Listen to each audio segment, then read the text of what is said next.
How you doing today? Doing good. How about yourself? I am doing great. Okay, so first off, let's talk a little bit about how you grew up and where you're from.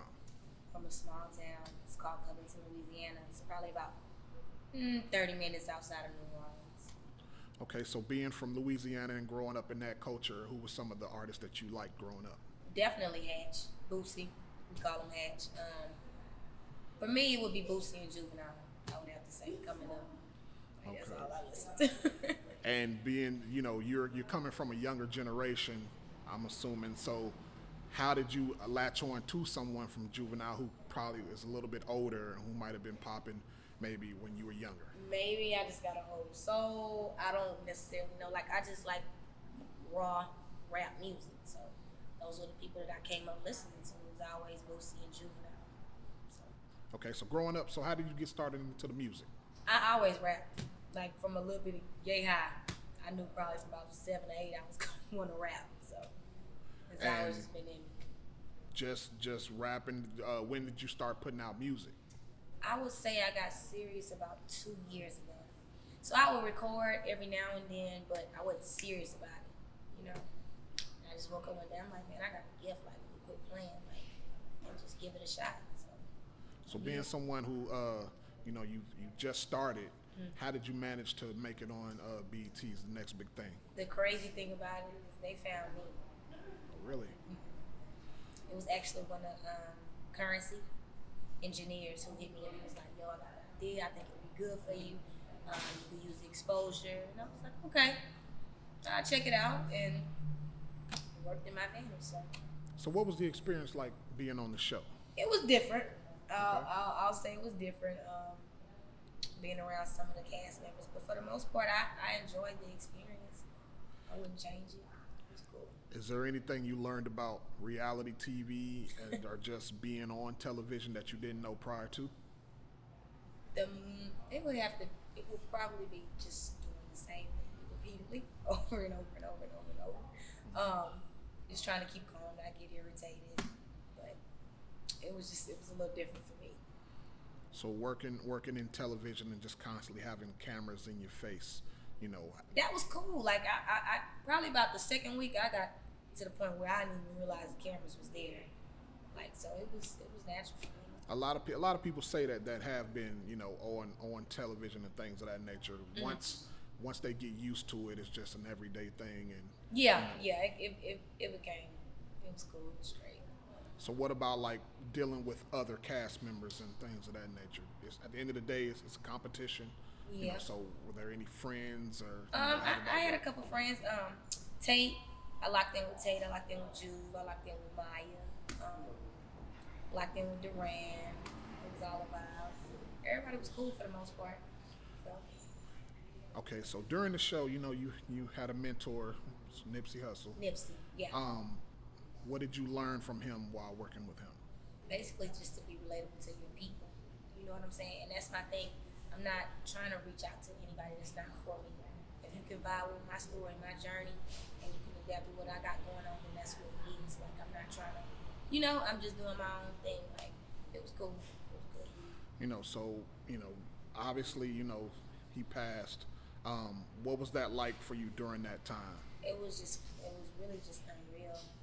By the time I got word that he was gone, I had just had my daughter. So Nipsey died the same day I had my daughter. Probably like 10, 15 minutes before I gave birth to him. My phone just got to ringing, and I looked at it, and I'm just seeing like rest in peace Nipsey. I'm like, nah, this is not real, But it was just crazy. How much time did you have, with him from the time that you met him I had a to the little time time. he passed? I had a little time. It was cool. It was genuine. We locked in. It was just dope. And you wrote a letter? I was actually writing it as I was in the hospital bed, and I just got a call like, sorry to tell you, I know this is a bad time. You having a baby today. It was like Nipsey passed. I'm like, what? So it just kind of I was just kind of in a daze. It's crazy. So in reference to the competition aspect of the show, what are some things that you did personally to help you propel you to the top? I feel like it was necessary for me to do the show In the beginning, I didn't realize it. Like, I thought, oh, hell, I know how to rap. So, I know how to rap, I'm good. Now, realizing that I need to learn how to make stages, I need to learn how to interact with the crowd, I need to learn how to be a performer. So, that's when I realized I don't want to just be a rapper. I want to be a performer, you know? And it's a big difference. A lot of people don't understand that. It's a difference. Now, who are some of the, because some people are known for lyrics, some people are known for their stage show, some people are known for both. Like, what are some performers that you know of that you like that always stand out to you when they're on the stage? I would definitely say Nikki, off the rip. She's a go for being an entertainer. Like, she's interesting to watch. You know what I'm saying? On top of the fact that she got raw lyrics and all this and that and the third, but I just like to be able to watch something for somebody to be able to keep my attention as I'm in the crowd. So. Now, being that there's a big surgence of women, you guys are a little bit of everywhere. From music to politics, there's a lot going on. There's a big women's empowerment going on right now. Who are some of the, some of the other women that you look out for these days, on any level? Who stands out to you? My homegirl would be definitely Remy. Like, I just feel like she's just a realist to what she got going on, and she stayed true to herself, and I'm all for that. Like, I respect it to the fullest. Let me get top 5 female artists of all time. Top 5? Yeah, to you. And don't use the cookie cutter list. We need Top 5? Custom. I'm just going with who I feel with. I'm going to say Eve. I'm going to say Remy. I'm going to say Nikki. When I was younger, definitely Charlie Baltimore. That was really? Yeah. Charlie actually has a show. We've done a cover story on Charlie before. Yeah. Yes, I used to love Charlie coming up. Yeah. So you said Eve, Remy, Charlie, Nikki. Who else?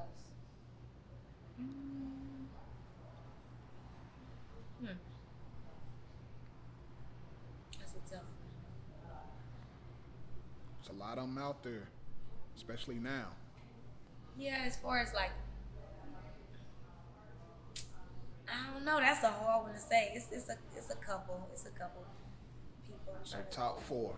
We'll Yeah. go with the top 4. Yeah. Okay. In reference to music, how would you describe, the style and where you coming from? I ain't gonna lie. I'm raw and uncut.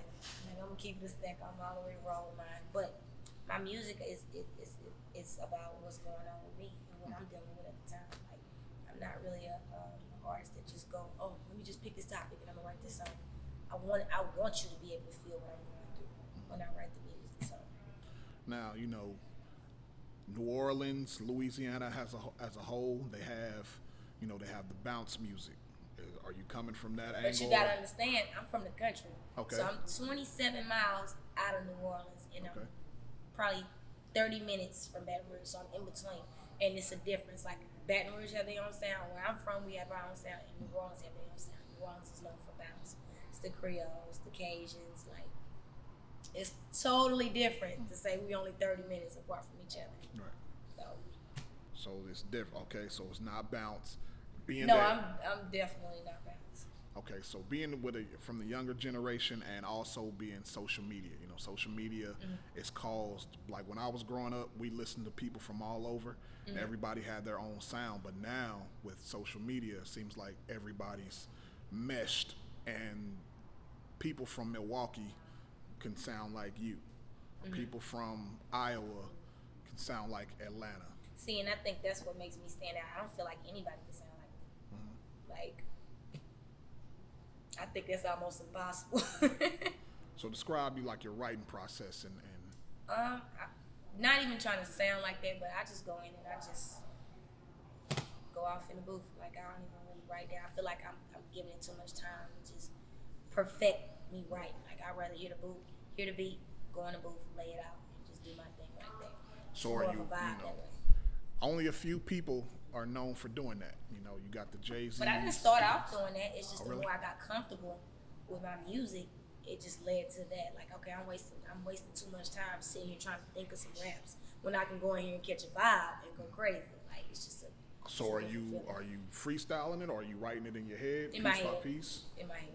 Okay, yeah. There's a few people that are known for that. Yeah. You know, and often I say stay. You know, do that if you're great at it. I also say there's a lot of people that say I don't write. You know how when Wayne was doing it, it was like every other rapper said, "Oh, I don't write down." Yeah. But you need to write. You know, Yeah. the ones who aren't good enough. But if you're able to do that and you coming out and it's good, Yeah. it's all good. That's why I said I didn't start off like I've been rapping all my life. Right. So naturally, of course, I wasn't always comfortable with everything I was doing. Like as far as with rapping, it took time, and now I'm like, just go in there and do my thing now. Been doing it for so long. So, you know, I meant to ask you in reference to the show. You know, there was a moment with a celebrity in particular that, you know, said they shook up the entire set. What was that about? Wait, what happened? A celebrity came on the show and shook up the set. This is in my notes. This was sent to me. I'm wondering what It had that to was have been about. Nipsey. Okay. It had to have been Nipsey when I found out that he was going to be mentoring me while I was down there. I was just blown away. I'm like, okay, this is dope. Like, this is dope. It was definitely Nipsey for me. So there's a lot of people, you know, a lot of influential people involved in this show. You know, Dame Dash, you know, definitely Yeah. sticks out to me. You know, that's one of my, you know, favorite people in the industry, you know, growing up. Is there anything you learned from him in particular that just being around him? Yeah, just I would say just bossing up and doing your thing and being behind what you represent. Like, I don't know, me and Dane was cool. We vibed out. Dane was dope. Okay. So in the industry, you know, you are now a part of that family. You know, how does that feel? And like, what It's do you unreal. I I'm mean, sorry. I'm sorry. It's unreal. it's a big jump, you know, Yeah. and a lot of Yeah. people, they want to get there, and once they get there, some of the things that they've always dreamed about happen, but then also you can, you know, the negative side of things can happen. You know, how have you been managing that so far? You know, So far I've been balancing out everything pretty well. I mean, I'm just enjoying my journey. To be honest, like I'm accepting all good energy. Everything's been going well for me. what are the goals? For this year, this upcoming year, is just to get as much exposure as I possibly can. You know what I'm saying? I'm still trying to introduce the world to Pretty Yellow and let everybody know who Pretty Yellow is and what I stand for and what I got. Pretty Yellow, you know, speaking of that as well, you know, what was the concept behind that? Yellow? Yeah. Yellow always been my name coming from back home. Like, Okay. so I guess you could say I was like thugging doing my thing or whatever. So everybody always called me Yellow in the streets. You feel me? Right. Like, you know, Yellow Raw with the rapping. Like this was before I was even taking it serious. I always had a name for dropping my video. It just we Okay. kind of just stuck with it. Okay. So you got are you working on, you got a single or, you know, Yeah. are you working on a project? Yeah, we got a single just dropped. It's called Hootie Hoo. Okay. And I finished my album. I haven't got the date yet, but the album is finished. It is complete. Any And we features just dropped that? the EP. Yes, the singer, her name is Anaya. I got a song with her. It's actually going to be on the album. Okay. Yeah. So how does that feel? That part of it? That was dope. It's just a blessing. Like I said, I'm just, right now, I'm really in my blessing. It's dope. So have you done a whole lot of traveling already, or you know, Yeah, I'm traveling. Definitely traveling. what city sticks out? I would probably say I have the most fun here. Atlanta, of course. Like this my era for right now. But I'm everywhere. How's the Midwest been so far? It's been cool. It's been cool. It's not Midwest bad. is really, that's a really good market for Southern artists. Yeah. You know, actually, my business partner was he ran a street team for No Limit, Stop. and Indianapolis was Master P's biggest market. So they love y'all up there. That's Yeah. a good market to be in. So if you ever, you know, your people, whoever it is, let them know that, you know, that's definitely a market that you need to hit and hit often. Okay. Because they support a lot down there. Dig it. You got that, Mo? Yeah, absolutely, Yes. absolutely. Yeah. So, okay. So moving forward, so you got your album and you know, your singles out. What else? Anything else that you're working on? Visuals. Visuals. We got some visuals on the way. We're working. getting it together, putting it together. We're just putting the pieces to the puzzle together. Okay. We working. What's your 5-year plan? Huh? 5-year plan. 5-year plan? Yeah. I'm trying to be bigger than life. I ain't lying. Okay.